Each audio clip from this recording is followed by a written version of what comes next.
오늘 하나님께서 우리에게 주시는 말씀은 출애굽기 말씀과 마태복음 말씀입니다. 먼저 출애굽기 20장 13절 말씀을 한 목소리로 합독해서 읽도록 하겠습니다. 시작. 살인하지 말라. 마태복음 5장 21절에서 26절까지 말씀을 저와 여러분이 교독해서 읽도록 하겠습니다.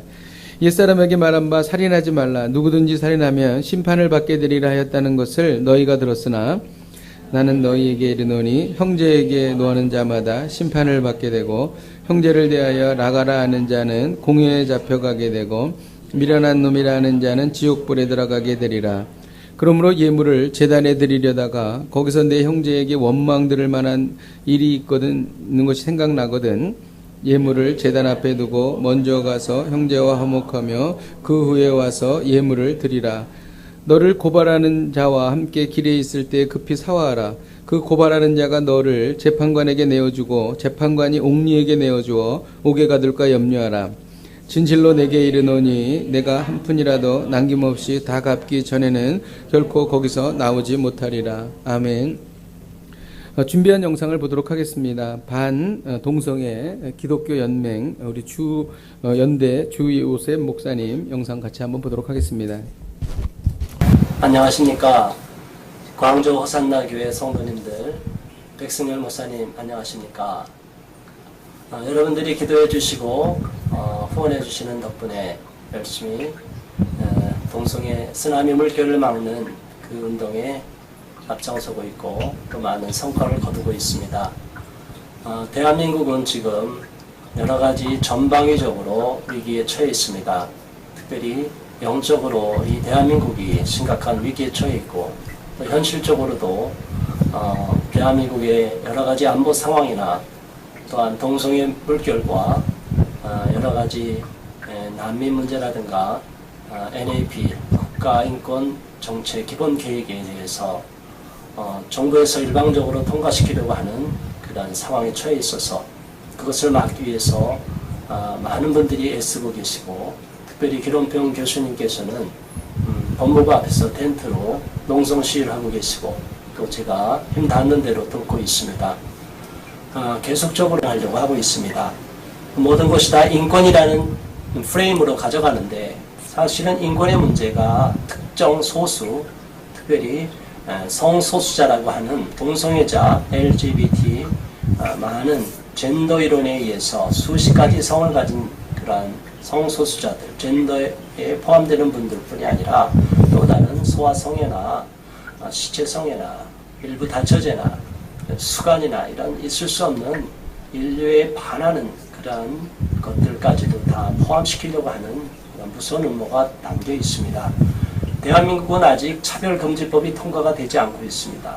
하나님의 은혜로 지금까지 막았는데 그런 우리들의 반대의 목소리를 다 무력화시키기 위해서 헌법 개정을 시도했었습니다. 그런데 헌법 개정이 시도가 여의치 않다 보니까 또다시 청와대에서는 법무부를 통하여 NAP라고 합니다.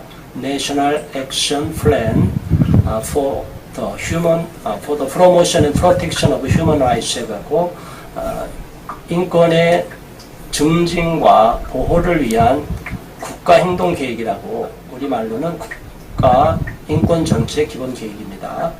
그것을 일방적으로 발효를 해서 미니 차별금지법과 같은 역할을 하려고 합니다. 차별금지법은 통과가 안 됐지만 만일 이러한 NAP 국가인권정책 기본계획이 발효가 되면 각 정부 부처를 압력을 넣게 되고 그 앞잡이 노릇을 하는 것이 국가인권위원회와 법무부가 각 부서를 압력을 넣어서 그것을 그대로 시행하려고 합니다. 그렇게 될 경우는 교육부를 비롯해서 여성가족부 모든 부서들이 우리들이 말하는 성경에서 가르치는 그러한 가르침은 물론이고 다 위배되는 건 물론이고 인류 보편 상식에 의해서도 어긋나는 일부 일처에 의한 일남일녀에 의한 남녀결혼 제도가 다 무너지려고 하는 그런 심각한 위기에 처해 있습니다. 결국에는 대한민국을 파국으로 몰아갈 수도 있는 이러한 잘못된 정책이 시행되면 안 되기 때문에 계속적으로 많은 시민단체들 또 많은 교회 성도들과 함께 힘을 합쳐서 막아내고 있습니다. 우리 모두가 이 일에 힘써 주시고 또 멀리서나마 계속 성원해 주시기를 부탁드립니다. 반동성애 기독 시민연대는 호산나 교회와 함께하고 여러분들의 기도로 인해서 지난해와 비교할 수 없이 많은 성장이 이루어졌고 또 많은 사람들이 지지하고 있고 성원하고 인식하고 있습니다. 한국교회를 갱신하고 또한 대한민국을 지키는 데 앞장서고 있는 반동성애 기독 시민연대를 계속 후원해 주시고 기도해 주시기를 부탁드립니다.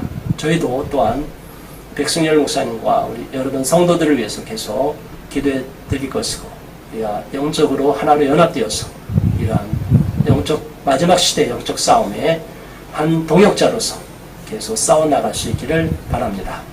감사합니다.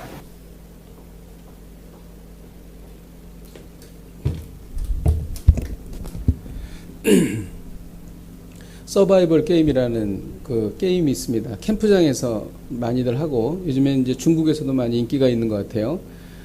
페인트볼 발사기라는 게 있습니다. 그래서 그거를 가지고 이제 두 패로 나누어서 싸우는 것이죠. 그리고 레이저 인식기 이런 것들을 씁니다. 대체적으로 한 두 가지 정도를 하는데 상대방 팀이 다 맞아서 이렇게 이제 죽게 되는 경우 이제 승리를 하거나 아니면 그 고지에다가 깃발을 꽂아놓고 그 깃발을 탈취하는 그러한 형태를 취하고 있습니다. 이런 것은 그 사람들이 스포츠로 생각을 하고 또 굉장히 재밌어하고 아이들도 좋아합니다. 근데 사실 이 놀이에 전반적으로 흐르는 개념은 뭐냐면 살인이라는 겁니다. 살인. 예. 그러한 그 놀이를 하면서 사람들은 알게 모르게 이 살인이라고 하는 그러한 그 개념을 이렇게 느끼고 또 그런 것에 대해서 생각하게 되는 것이죠. 인류가 최초로 저지른 사건은 범죄는 살인이었습니다. 가인이 아벨을 살해한 것이지요. 여러분 우리나라에 대한민국의 살인 건수가 한 어느 정도 된다고 생각하십니까? 하루에 한 3건 정도씩 발생해 가지고 최근 한 수년 동안에 1년에 매년마다 한 1000건 정도의 살인이 생깁니다. 그리고 우리가 보통 90살 정도 산다고 했을 때에 우리가 평생 모르는 사이에 대한민국에서 한 9만 건 정도의 살인 사건이 발생하는 것이죠. 그러니까 살인은 굉장히 자주 일어나는 것이고 우리 옆에서 가까이 일어나는 범죄다라는 것을 알 수 있습니다. 살인은 다른 사람을 죽이는 것이 가장 기본적인 개념이죠. 그런데 자기 자신을 죽이는 자살도 살인인 것입니다. 그러니까 살인하지 말라라는 제6계명에는 자살하지 말라라는 것도 이 안에 포함되어 있는 것입니다. 그리고 또 다른 형태의 살인들이 있습니다. 그러니까 인격적으로 모독하거나 사회적으로 매장시키는 그러한 그 살인의 행위도 있습니다. 그리고 또 인터넷에 악플을 달아서 살인으로 유도하는 그 유도 살인도 살인이라고 할 수가 있다는 것이죠. 계명 중에서 첫 번째에서 네 번째까지는 하나님과 관련된 계명이고 사람에 관련된 계명 중에서 첫 번째가 내 부모를 공경하라잖아요. 그 다음 6번째 계명이 살인하지 말라입니다. 이만큼 살인하지 말라라고 하는 것은 우리 가운데 굉장히 밀접한 관계가 있다는 것을 말하는 것이죠. 근데 사실 우리는 내가 무슨 살인을 하나, 내가 무슨 앞으로 누굴 죽일 것인가, 그런 거에 대해서 별로 그렇게 제6계명에 대해서 진지하고 심각하게 생각하지 않습니다. 그런데 이것에 대해서 우리 주님께서는 확대 재해석을 해주셨습니다. 그것이 바로 마태복음 5장 21절에서 22절 말씀입니다. 같이 한번 읽도록 하겠습니다. 시작.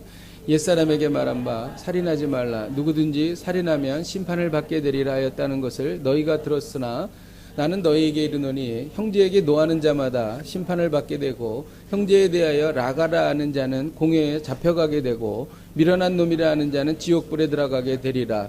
21절을 다시 한번 보여주십시오. 자, 주님께서 말씀하십니다. 옛사람에게 말한 바 살인하지 말라라는 것을 이제 말씀하시고 누구든지 살인하면 심판을 받게 된다. 그래서 살인하면 안 된다 하였다는 것을 너희가 다 알고 있지 않느냐. 하지만 이 살인이라고 하는 개념이 정말 사람을 죽이는 것만에만 국한된 것이 아니다라는 거예요. 왜냐하면 다음 22절 한번 볼까요? 나는 너에게 이르는 형제에게 노하는 자마다 심판을 받게 되고, 자, 앞에 있는 심판이 나왔죠. 살인하는 자마다 심판을 받게 된다라고 했잖아요. 그런데 형제에게 분노하는 자는 심판을 받게 된다는 거예요. 그러니까 살인의 개념이 확대 재해석되고 있는 거예요. 주님께서 그렇게 말씀하시는 겁니다. 그 다음에 형제에 대하여 라가라 하는 자는 공회에 잡혀가게 되고, 이 공회에 잡혀간다는 것은 공회에 잡혀가면 어떻게 돼요? 심판받게 되죠. 그러니까 이 역시 살인에 대해서 확대 재해석하시는 것입니다. 자, 미련한 놈이라는 자는 지옥불에 들어가게 되리라. 심판받았으니까 지옥불에 들어가겠죠. 다 같은 개념이라는 것입니다. 이것이 바로 주님의 말씀이에요. 주님께서는 살인, 사람을 죽이는 것에 다른 사람에 대해서 분노하는 것을 포함시키셨습니다. 여러분, 우리는 이것을 알아야 되죠. 이 분노한다, 이 노한다 라고 하는 원어는 어떤 것이냐 하면은 그냥 일시적으로 우리가 화를 낼 수 있어요. 그런 거를 말하는 게 아니라 지속적으로 어떤 특정한 대상에 대해서 지속적으로 분노하고 화내고 괴롭히는 것을 말하는 것입니다. 그리고 이 원어의 뜻은 뭐냐면 자기가 어떤 그 특별한 이유가 있어서가 아니라 자기의 감정이나 자신의 어떤 욕망을 달성하기 위해서 다른 사람의 인격을 모독하고 다른 사람에게 화를 내는 그런 것을 말하는 것입니다. 그러니까 최근에 항공사 오너가의 갑질 같은 경우가 여기에 아주 해당하는 전형적인 것입니다. 이 분노하는 것, 이것이 결국 사람을 죽이는 것과 같은 맥락이라는 것이죠. 그래서 저는 설교를 준비하면서 이러한 우리가 살인이라고 말하지 않지만 살인과 같다라고 하는 확대 재해석하신 주님의 그 뜻을 해당하는 것들을 이렇게 보면서 사람에게 분노할 때에는 살기가 있는 것이구나. 지속적으로 사람에게 분노하는 것은 저 사람을 죽이는 것이구나 라는 것을 알게 되었습니다. 여러분, 분노한다라고 하는 것은요, 뜨거운 물과 같습니다. 뜨거운 물이 내 안에 있는 거예요. 뜨거운 물이 내 안에서 펄펄 끓으면 이것이 내 안에 가둘 수가 없어요. 이것이 밖으로 나와야 됩니다. 그러면 그 뜨거운 물이 밖으로 나오면 다른 사람에게 해를 입히게 된다는 것이죠. 여러분, 우리가 어떤 것에 대해서 분노하는 마음이 있잖아요. 그 분노하는 마음이 있으면 절대 그것은 안에 그대로 가만히 있지 않습니다. 어떤 형태, 어떤 시간을 통해서라든지 그 분노가 폭발하게 돼 있어요. 예를 들어서 우리가 지내다가 어떤 사람에 대해서 내가 저 사람에 대해서 언제 내가 한번 뭔가를 한번 이렇게 좀 이렇게 뭐라고 얘기 좀 해줘야 되겠다라는 마음이 이제 우리 안에 있잖아요. 그러면 그것이 그 사람에게든지 다른 사람에게든지 그것이 그대로 나오게 돼 있어요. 왜냐하면 내 안에 분노가 있기 때문에 이 분노는 끓는 물과 같아서 내 안에 그냥 감추고 있을 수가 없는 거예요. 그러니까 이것이 분명히 밖으로 나와서 다른 사람을 고통을 준다든지 자기에게 고통을 주게 돼 있다는 것입니다. 이게 바로 이 분노의 속성이라는 것입니다. 야곱의 아들인 시므온과 레위는 분노가 있었어요. 여동생 디나가 세겜 추장에게 말하자면 성폭행을 당한 것이죠. 그래서 이 시므온과 레위가 이 세겜 사람들을 전부 다 죽여버렸습니다. 그 성경에 잔해하는 기계다 이렇게 표현할 정도로 그랬죠. 이런 것들이 무엇으로부터 비롯됐는가? 분노로부터 비롯된다는 것이죠. 이 분노가 결국 살기로 나타나서 사람을 죽이게 된다라고 하는 것입니다. 우리는요, 분노가 있어요. 남편을 사랑합니다. 그런데 남편에 대한 분노가 있어요. 부모님을 존경해요. 근데 부모님에 대한 분노가 있습니다. 이러한 감정이 우리 가운데 있다는 거예요. 이러한 분노는 결국 살기로 나타나고 결국 그것은 상대방을 해하게 된다라고 하는 것이죠. 또 어떤 사람은 사회에 대한 분노가 있는 사람이 있습니다. 이렇게 취직이 안 되는 이런 사회에 대해서 분노를 갖고 있는 것이죠. 정말 그러한 분들을 이렇게 종종 한국에 갔을 때 보게 됩니다. 또 국가에 대한 분노가 있는 사람들이 있어요. 나라가 왜 이 모양이야? 이 나라를 떠나리라. 그렇게 분노하고 정말 나라를 떠나는 사람들이 있습니다. 여러분, 분노는 끊임없는 살인 경고와 같은 거예요. 분노한다라고 하는 것은 내가 너를 죽이겠다라고 하는 살기를 품고 있는 것이죠. 그래서 이 분노는 적개심과 파괴를 가져오게 된다는 것입니다. 그리고 심하면 이것이 살인으로 나타나는 것이죠. 주께서 말씀하시는 또 다른 살인의 형태는 뭐냐면 무시하는 겁니다. 무시하는 거. 22절에 보면 우리가 알 수 있는데 형제에 대하여 라가라 하는 자는 공회에 잡혀간다. 이 라가라고 하는 것은 히브리어 레크라는 말인데 머리가 텅 빈 자 혹은 또 도덕적으로 도덕성이 낮고 사악한 자를 이 레크라고 합니다. 그래서 이 성경에서 이 단어를 뭐라고 그러냐면 잡류, 비류 이렇게 해석을 번역되었습니다. 상대방에 대해서 인간성을 인간을 그 인간으로서의 존엄성을 짓밟는 그러한 그 모욕하는 심한 욕설이죠. 무시하는 것입니다. 그리고 22절 같은 절에 보면은 그 미련한 자라라는 말이 있는데, 미련한 자는 지옥불에 들어가게 되리라. 형제에게 그 비류 같은 놈, 이 잡류 같은 놈 이렇게 얘기하면은 공회에 잡혀가는데, 미련한 놈이라고 하면은 더 무서운 벌을 받잖아요. 지옥불에 들어가는 거니까. 근데 이 미련한 놈이라는 게 뭔가? 이것은 그 모로스라는 그 히브리어의 혹격인데요. 이 미련한 것이라고 하는 것에는 이 미련하다라고 하는 뜻 외에 어떤 것이 있냐면 종교적인 어떤 그 모독이 있는 것입니다. 이 지옥불에 들어갈 놈, 하나님도 모르는 놈, 천하에 하나님도 모르고 살다가 지옥에 들어가서 영원히 고통받을 놈, 이런 뜻이 이 미련한 놈에 있다는 거예요. 그러니까 그 이스라엘 사회는 종교적인 사회이기 때문에 오히려 이 라가라고 하는 욕보다도 이 미련한 놈이라고 하는 욕이 더 아주 심한, 아주 모욕적인 욕이었다는 것이죠. 그래서 이러한 것들을 보게 되면은요, 하나님의 고유 영역인 심판권을 침해하는 그런 것이죠. 그러니까 이러한 것들은 다 뭐냐면 라가라 하든지 미련한 놈이라든지 하는 것은 상대방을 무시하는 것입니다. 여러분, 무시하는 거, 이 무시하는 것 때문에 정말 많은 범죄들이 일어나죠.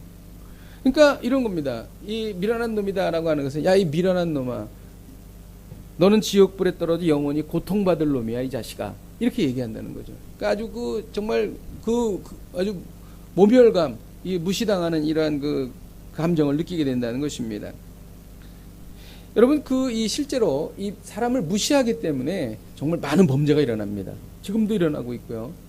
뭐 옛날에는 제가 잘할 때는요, 어려서 이렇게 이렇게 싸움이 막 모르는 사람이랑 일어날 때 보면은, 제가 어렸을 때 뭐 고등학교 때 뭐 이런 때인데 보면은 싸우는 이유가 딴 게 아니에요. 째려봤다는 거죠. 너 왜 꼬나봐? 이제 그러면서 싸우는 거예요. 이게 뭐냐면, 너 왜 날 무시해? 이제 그런 뜻이거든요. 그런데 실제로 이런 일들이 아주 심한 범죄로 이어지는데, 2016년 5월에 보면요, 강남 노래방에 묻지마 살인 사건이 있어요. 그거를 보게 되면 노래방 종업원이 20대 남자 김모 군이었는데, 아무 이유도 없이 화장실 가는 여자를 살해한 겁니다. 그냥 죽인 거예요. 그래서 나중에 잡혔어요. 그래서 물어봤어요. 왜 그 여자를 살해했는가? 이제 형사가 물어봤겠죠. 그랬더니 자기는 어려서부터 여자들이 자기를 무시했다는 거예요. 그러니까 뭐 모르겠어요. 그 사람을 본 적이 없지만 신체적인 어떤 뭐 핸디캡이 있든지 또 어쨌든지 그렇게 여자들이 자기를 무시했다는 거예요. 그래가지고 무시하는 여자를 보면 자기가 분노가 생겨서 결국 그날은 참지 못하고 그 여자를 죽였다, 이렇게 얘기한다는 것이죠.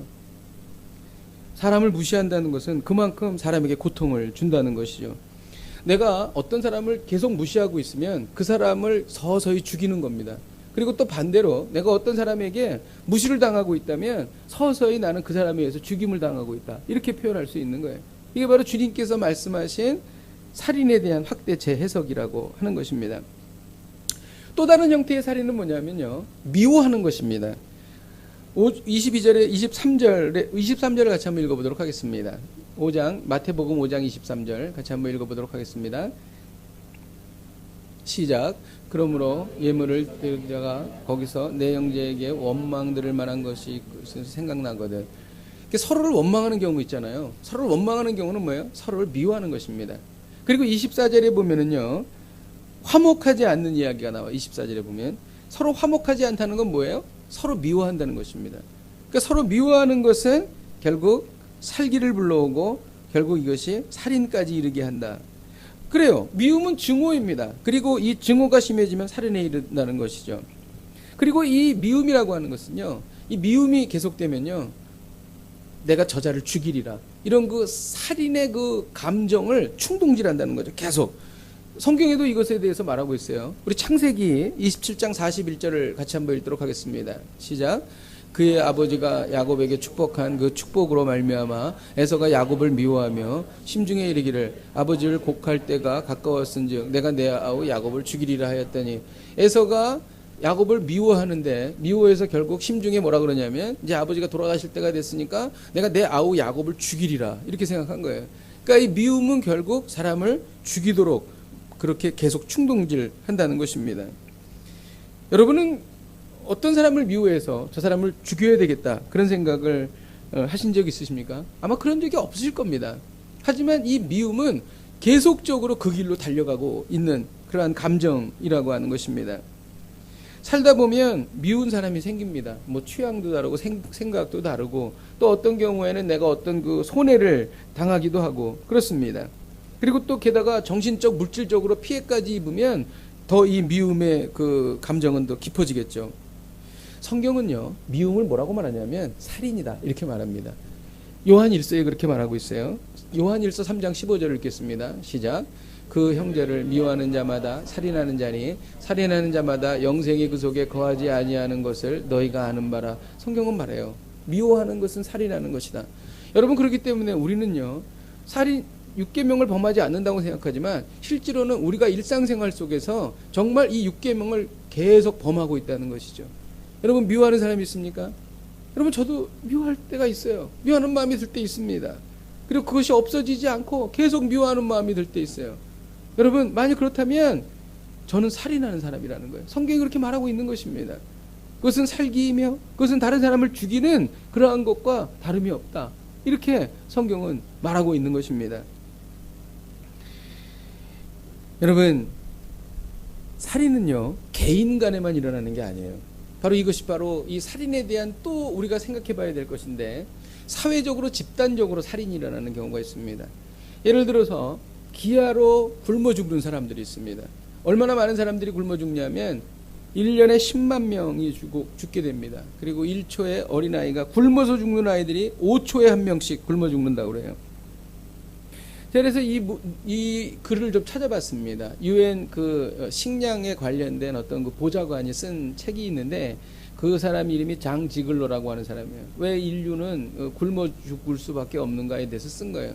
이 사람의 이야기는 그래요. 그 사람이 조사해 본 바에 의하면 지구상에는요 120억이 먹을 수 있는 충분한 식량이 생산된다는 거예요. 지구상의 인구는요 현재 2018년 3월 기준으로 77억이에요. 77억을 훨씬 넘는 120억이 먹을 수 있는 식량이 생산이 되는데 이렇게 1년에 10만 명씩 굶어 죽는 이유가 뭔가, 이것에 대해서 이제 연구를 한 것입니다. 그랬더니 결국 뭐냐면 그 사람이 뽑은 거는 딱 두 가지인데 그 자본주의의 잘못된 그 구조라는 거죠. 그러니까 이익을 추구하는 잘못된 구조와 그다음에 그 폭력적인 그 금융권의 아주 그 횡포라고 하는 것이죠. 그러니까 뭐냐면 사람이 굶어 죽든 안 굶어 죽든 상관없이 나에게 이익이 되지 않으면 이 식량이 남아돈다 하더라도 태워버리는 게 낫겠다. 그거를 태워버리지 않으면 식량값이 떨어지니까 그렇게 되면 우리나라가 손해를 보니까 안 된다. 이렇게 생각을 한다는 것이죠. 그리고 제3 저개발 국가에서 많이 그러한 그 농사를 잘 짓고 열심히 하게 되면은 결국 자기들 걸 수입하지 않으니까 아주 그 큰 자본을 동원해 가지고 그 사람들이 아무리 노력해도 생산할 수 없을 만큼의 낮은 원가로 단가로 식량을 풀어버리는 거예요. 그러니까 그것을 생산할 수가 없는 것입니다. 그러니까 생산할 수 없으니까 또 굶어 죽을 수밖에 없는 거고, 이런 일들이 계속 반복된다는 것이죠. 또 하나의 구조적인 사례는 뭐냐면 전쟁입니다. 전쟁이 일어나면 정말 많은 사람이 죽죠. 우리가 6.25 전쟁 때 얼마나 많은 사람이 죽었는지 아세요? 유엔군, 남한군, 북한군, 민간인까지 다 해서 145만 명이 죽었어요. 어마어마한 사람이 6.25 때문에 죽었습니다. 정말 전쟁이 일어나면 안 됩니다, 여러분. 그런데 이러한 그 사회 구조적인 살인을 과연 우리가 어떻게 할 수 있겠다는 말인가? 사실 우리가 할 수 있는 것이 없어요. 그런데 만일 6계명 살인하지 말라라는 것에 대해서 만일 우리가 이런 구조적인 모순, 사회적인 어떤 집단적인 살인 이런 것에 대해서 무관심하고 방관한다면 이 역시 우리도 이 계명을 지키지 못하는 것이라는 것입니다. 그러면 우리가 어떻게 해야 될 것인가?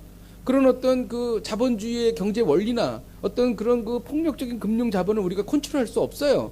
하지만 이러한 일로 인해서 기아로 굶주려 죽는 사람들을 향하여 우리가 그들을 위해서 헌금하고 그들을 돕고 할 수는 있다는 것입니다. 물론 그것이 전체적인 어떤 구조적인 것을 바꿀 수 없다 할지라도 우리가 할 수 있는 최선의 것은 다 할 수 있다는 것이죠.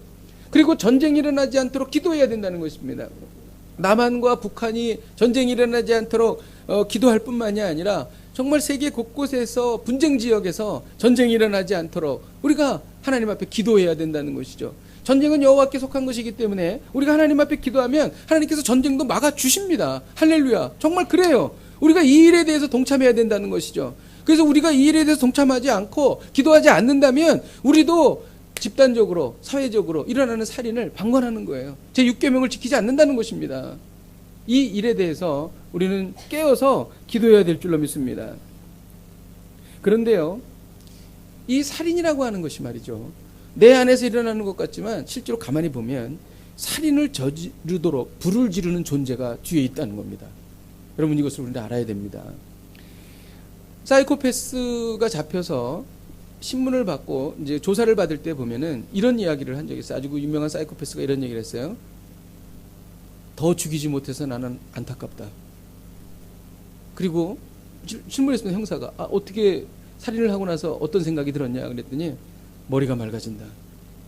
그리고 그 말할 수 없는 쾌감을 느낀다. 그렇게 얘기하는 거예요. 여러분, 이 이야기를 들으면서 이건 사람의 소리가 아니라는 걸 알 수 있죠. 이거는 마귀의 소리입니다. 악령의 소리죠. 예. 그러니까 이 살인을 저지르도록 뒤에서 충동질하고 그리고 유도하는 그러한 그 악한 존재가 우리 가운데 있다는 것입니다. 끊임없이 미움을 불러일으키는 존재가 있는 거예요. 끊임없이 분노하게 하는 존재가 있는 것입니다. 끊임없이 사람을 무시하게 하는 존재가 있다는 것입니다. 깊은 절망에 빠지게 하는 존재가 있다는 것입니다.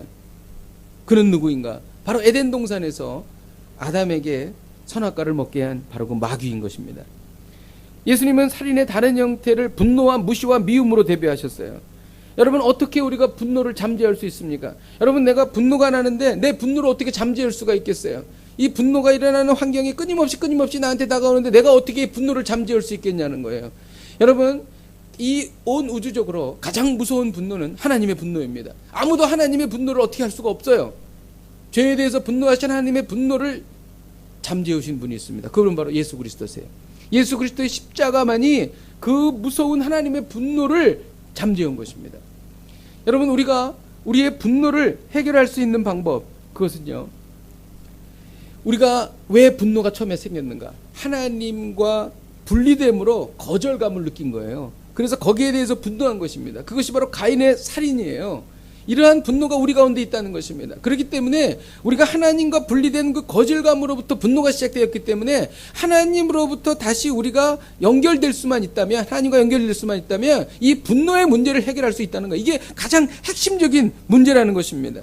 그래서 이 분노의 문제를 어떻게 해결할 것인가에 대해서 하나님께서는 구약 성경을 통해서 그대로 보여주셨어요. 살인은 분노와 무시와 미움입니다. 그 처음의 시작은 분노예요. 그래서 예수님도 형제에게 노하는 자로부터 시작한 것입니다.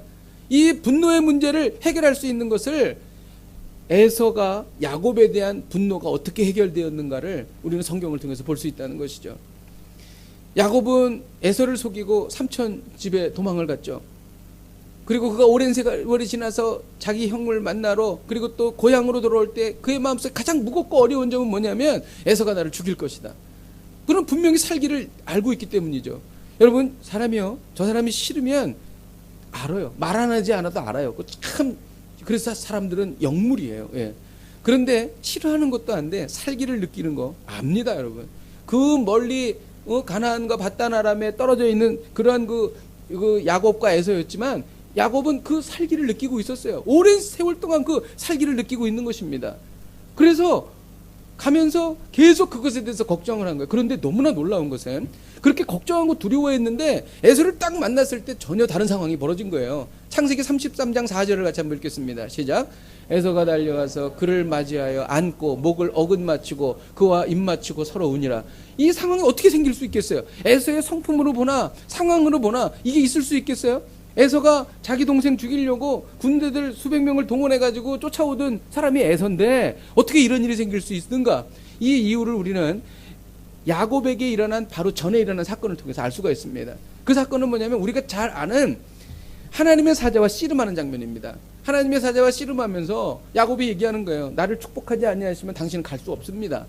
그래서 자기가 정말 그 정갱이 벼가 부러져 가면서 그 축복을 받아냅니다. 그래서 결국 그 축복을 받아내죠. 그게 뭐예요? 결국 나중에 보니까 이 하나님의 사자가 누구였냐면 바로 하나님이셨다는 것입니다.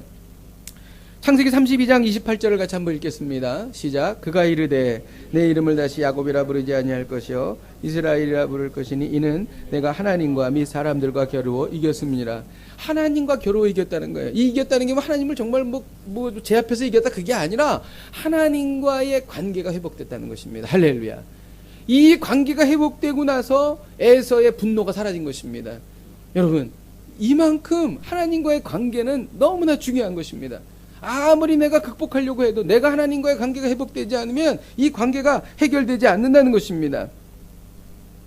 그리고 하나님과의 관계만 회복되면 안 돼요. 그 다음에 또 우리가 취해야 될 것이 있는데, 바로 야곱이 에서를 만나기 전에 7번 땅에 엎드리면서 절하면서 갑니다. 이건 뭐예요? 용서를 구하는 것입니다. 형님, 제가 잘못했습니다. 형님, 저를 용서해 주십시오. 하나님과의 관계를 회복하고 하나님께 용서를 구하는 것뿐만이 아니라 그 대상자에게도 용서를 구해야 된다는 것입니다. 그래서 결국 이러한 일이 일어난 것입니다. 우리는 오래전에 상영된 밀양이라고 하는 영화를 잘 알고 있어요. 여러 가지 관점에서 그 영화를 해석합니다. 근데 오늘 이 본문에 관련돼서 해석을 하게 되면, 그 밀양이라고 하는 그 여자 주인공은 남편이 죽었어요. 그래가지고 자기 아이 하나 갖고 살았는데, 그 아이 하나, 정말 자기의 생명, 삶의 원동력인 그 아이를 살인자가 죽입니다. 그래서 그 살인자가 감옥에 들어가지 않습니까? 그런데 그 여주인공이 기독교의 기위를 해서 은혜를 받고 자기의 모든 상처를 치유받습니다. 그리고 나서 그 사람을 용서해야 되겠다. 그리고 감옥에 찾아갑니다. 그리고 제가 당신을 용서합니다. 이렇게 얘기를 한 거예요. 그랬더니 그 살인자가 전혀 그것에 대해서 고마워하지도 않고, 나는 이미 하나님이 용서해 주셨다. 나도 여기 감옥에 와서 교회 다니고 나도 신앙을 가져서 이미 하나님이 용서해 주셨기 때문에 당신의 용서는 필요하지 않아. 이렇게 얘기한 거예요. 그래가지고 이 여주인공이 분노가 나서 그때부터 이제 막 일탈의 행위가 시작되고 뭐 이런 영화입니다. 여러분, 왜 이 여인이 그 분노가 일어났을까요? 나에게 범죄를 저지른 그 사람이 나에게 직접 용서를 구하지 않았다는 것입니다. 그러니까 우리는 용서를 구할 때 하나님께 용서를 구하면서 하나님과의 관계가 회복될 뿐만이 아니라 내가 실질적으로 피해를 준 사람에 대해서 용서를 구해야 된다는 것이죠. 바로 이것입니다. 오늘 하나님께서 우리에게 말씀하십니다. 살인하지 말라. 살인하지 말라. 여러분, 분노는 다른 형태의 살인입니다. 여러분, 누구를 무시한다는 것은 또 다른 형태의 살인입니다. 그리고 또 하나가 있는데 그것은 미움입니다. 그런데 우리에게 문제가 있어요. 이 분노가 가라앉지 않는다는 것입니다. 오랜 세월이 지나도 그때 그 상황이 떠오르면 그 분노가 다시 올라와요. 그리고 또 그 사람이 생각나면 또 그 분노가 또 떠오르기 시작합니다. 이 분노를 어떻게 가라앉힐 수 있을까요? 그것은 바로 아까 말씀드린 예수 그리스도의 십자가입니다. 여러분, 우리가 어떤 사람에게 유린당했어도 예수님만큼 유린당할 수 있을까요? 여러분, 우리가 어떤 사람에게 배신당했어도 예수님만큼 배신당할 수 있을까요? 예수님은 가장 사랑하는 제자들도 다 배신했어요. 정말 그야말로 아무도 남지 않았습니다. 여러분, 또 우리가 고통을 당했다면 예수님만큼 고통당할 수 있을까요? 여러분, 모든 것은 이 십자가에 다 있습니다. 이 십자가 앞에 우리의 고통과 분노와 아픔과 우리의 상처를 가지고 나아간다면 그것은 십자가 앞에서 다 녹아진다는 것입니다. 왜냐하면 이 십자가만큼 우리를 사랑하시고 또 우리 때문에 십자가에서 죽으신 예수 그리스도의 사랑이 드러나는 곳이 없기 때문인 것입니다. 여러분, 이것은 하나의 그냥 이렇게 하십시오라고 하는 것이 아니라 실질적으로 우리의 분노를 가지고 우리의 미움을 가지고 또 우리의 그 여러 가지 그 나의 그 좋지 않은 감정을 가지고 예수 그리스도의 십자가를 묵상할 때에 이러한 것이 사라지기 시작한다는 것입니다. 여러분, 이것은 놀라운 이적이며 놀라운 하나님의 은혜인 것입니다. 그래서 우리가 분노가 일어날 때 십자가를 생각해야 되는 거예요. 내가 이렇게 할 수 있을까? 나를 위해서 죽으신 주님을 생각한다면 내가 이 분노의 마음을 내가 끝까지 가질 수 있을까? 내가 이렇게 무시하는 마음을 끝까지 가질 수 있을까? 내가 이 미워하는 마음을 끝까지 가질 수 있을까? 없다는 것입니다. 아무리 생각하고 100번을 생각하고 1000번을 생각해도 내가 그럴 수 없다는 것입니다. 그래서 우리는 십자가 앞에서 우리가 붙들고 있었던 분노와 미움과 그러한 무시하는 마음을 내려놓게 되는 것이죠. 여러분, 우리는 하루에도 여러 번 상대방을 죽입니다. 분노로 상대방을 죽입니다. 무시하면서 죽입니다. 미워하면서 죽입니다. 그리고 절망하면서 자신을 죽이는 것이죠. 우리는 수없이 끊임없이 제6계명을 어기며 살아가고 있습니다. 내 힘으로 이것을 멈출 수가 없습니다. 예수 그리스도의 십자가만이 이것을 멈출 수 있는 것이죠. 그래서 우리는 십자가를 묵상해야 되는 거예요. 이번 한 주를 사시면서 예수 그리스도의 십자가가 얼마나 엄청난 것이고, 예수 그리스도의 십자가가 얼마나 나에게 유익한 것이고, 또 이 십자가가 얼마나 정말 우리에게 황송스럽게 하며, 또 이 십자가가 얼마나 우리에게 충격을 주는 것인가, 여러분 묵상하시기를 주님의 이름으로 축복드립니다. 말씀을 준비하면서 깨달은 것이 있습니다. 마태복음 5장 24절에 보면 예물을 제단 앞에 두고 먼저 가서 형제와 화목하라고 말씀하십니다. 예배를 드리는 것보다 화해하는 게 먼저라는 거예요.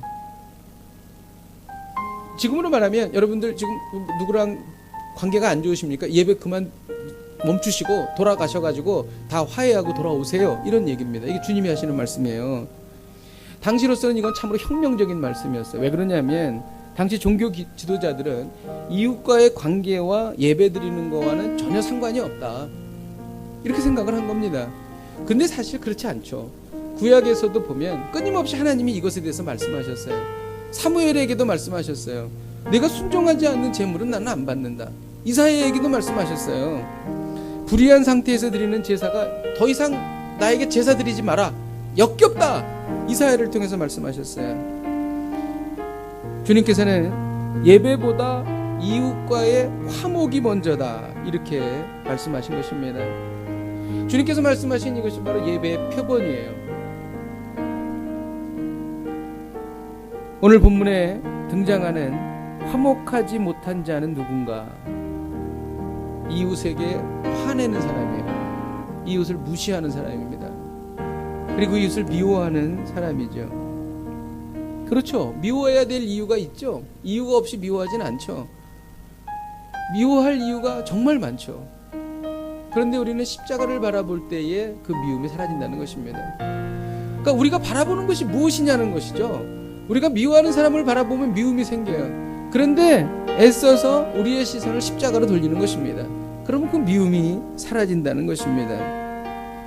그러므로 우리는 예배를 드릴 때에 내 자신이 먼저 흠없는 제물이 되어야 되는 거예요.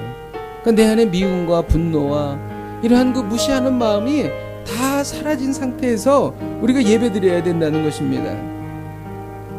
계속적으로 하나님께서 이웃과 화목하라고 말씀하셨는데 그렇지 않았다면 순종하지 않은 겁니다.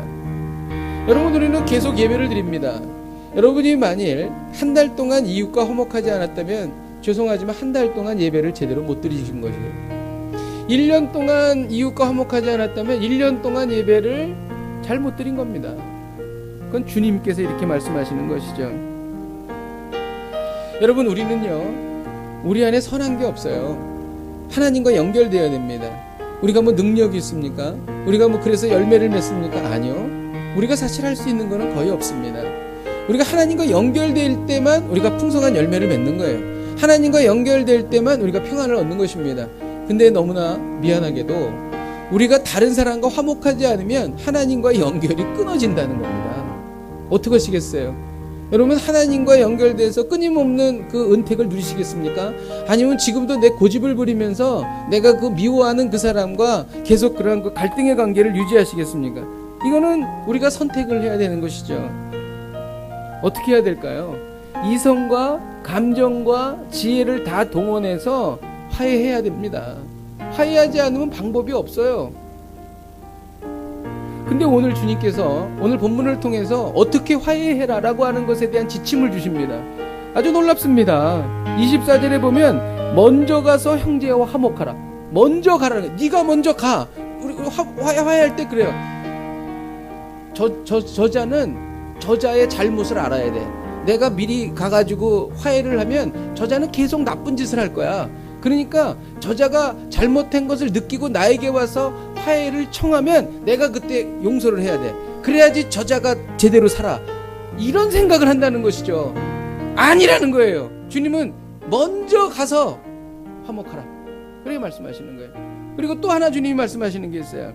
25절에 보면 급히 사화하라. 급히.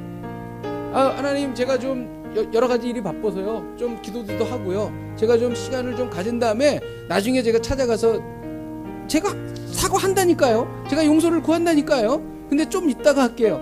아니라는 거예요. 급히 가서 사과하라는 것입니다. 이게 주님의 말씀이에요. 왜 아멘 안 하십니까, 여러분? 아멘 하세요. 아멘 하세요. 아멘. 예, 아멘 해야 됩니다, 여러분. 예. 왜냐면 이거 안 되면 하나님으로부터 은택이 임하지 않아요. 하나님과 연결이 안 됩니다. 이거 뚫어야 됩니다, 여러분. 애써서 하시기를 주님의 이름으로 축복드립니다. 하나님께서 아시고 길을 여실 것입니다. 오늘 하나님은 우리에게 말씀하십니다. 살인하지 말라. 이웃을 향해 분노하지 맙시다. 이웃을 무시하지 마십시다. 그리고 이웃을 미워하지 마십시다. 우리 함께 찬양하고 기도하십시다. 사랑하는 주님 앞에 우리가 찬양하십시다.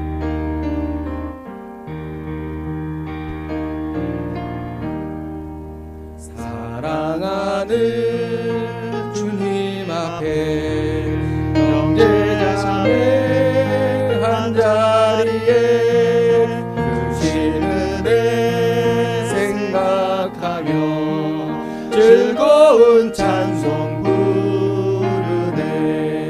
내 주 예수 복을 받아 모든 사람 내 몸같이 환난 근심 위로하고 진심으로 사랑하세. 이제 우리 같이 한 목소리로 기도하십시다. 주님의 말씀처럼 살인하지 말라는 6계명을 더 철저하게 지키기를 원합니다. 분노할 수밖에 없는 상황에서 분노하지 않는 인내심을 주옵소서. 무시할 수밖에 없는 상황에서도 이웃을 무시하지 않게 하여 주옵소서. 이웃을 미워할 수밖에 없는 상황이지만 미워하지 않게 하여 주옵소서. 예수 그리스도의 십자가를 바라보게 하여 주옵소서. 우리 함께 통성으로 기도하시겠습니다. 하나님 아버지, 살인하지 말라는 계명을 하나님 아버지도 철저하게 지키기를 원합니다. 하나님 아버지, 분노할 수밖에 없는 상황 속에서 하나님 아버지 분노하지 않는 인내심을 하여 주옵소서. 이웃을 하나님 아버지 무시할 수밖에 없는 상황에서도 하나님 아버지 이웃을 무시하지 않기를 원합니다. 하나님 아버지 이웃을 미워할 수밖에 없는 상황에서도 미워하지 않는 저희들이 되기를 원합니다. 하나님 아버지 주여, 하나님 아버지 예수 그리스도의 십자가를 바라보기를 원합니다. 하나님 아버지 예수 그리스도의 십자가를 바라볼 때에 하나님 아버지가 하나님 아버지 미워할 사람은 없으며 분노할 사람은 없으며 무시할 사람이 없음을 하나님 아버지 우리가 깨닫습니다. 하나님 아버지 우리가 제6계명을 지키는 저희들이 될 수 있도록 인도하여 주시옵소서. 우리 이어서 기도할 때에 그동안 관계가 힘든 분들을 생각해 보십시다. 관계가 깨진 분들도 생각하십시다. 특히 공동체 안에서 불편한 관계에 있는 분들을 생각하십시다. 주님, 우리는 이 관계를 통해 주님과 회복할 수 있을 줄로 믿습니다. 우리에게 힘과 용기를 주옵소서. 서로를 긍휼히 여기는 마음을 주옵소서. 이를 통해 서로 용서하고 서로 용납하며 바른 예배, 참된 예배를 드리게 하여 주옵소서. 우리 함께 통성으로 기도하시겠습니다. 하나님 아버지 주여, 우리 안에 떼어진 관계, 힘든 관계, 하나님 아버지 주여, 아버지 하나님 우리 관계를 생각하며 주님 앞에 기도하며 나아갑니다. 하나님 아버지 오늘 주님 앞에 기도하며 나아가오니 서로를 긍휼히 여기는 마음을 악하여 주시고 하나님 아버지를 통해 서로 용서하고 용납하며 하나님 아버지 참되고 바른 예배를 드릴 수 있도록 하나님 아버지 인도하여 주시길 바라옵고 소망합니다. 하나님 아버지, 그리하여 관계가 회복됨으로 하나님과의 관계가 열리며 하나님의 은택이 쏟아지고 부어지는 놀라운 역사를 일어날 수 있도록 하나님 아버지 인도하여 주시길 바라옵고 소망하오니 하나님 아버지 이를 통하여 영광 받으시고 찬양 받아 주시기를 소망하오니 하나님 아버지 주여 도우시고 인도하여 주시옵소서. 성령께서 역사하여 주시고 함께하여 주시옵소서. 함께하여 주시옵소서. 하나님 아버지, 우리가 급히 가서 사과하겠습니다. 먼저 가서 사과하겠습니다. 하나님, 정말 저희들의 마음 가운데 분노하는 마음이 생길지라도 예수 그리스도의 십자가를 바라보고 분노가 다 사라지게 하여 주옵소서. 예수님의 이름으로 기도하였습니다. 아멘.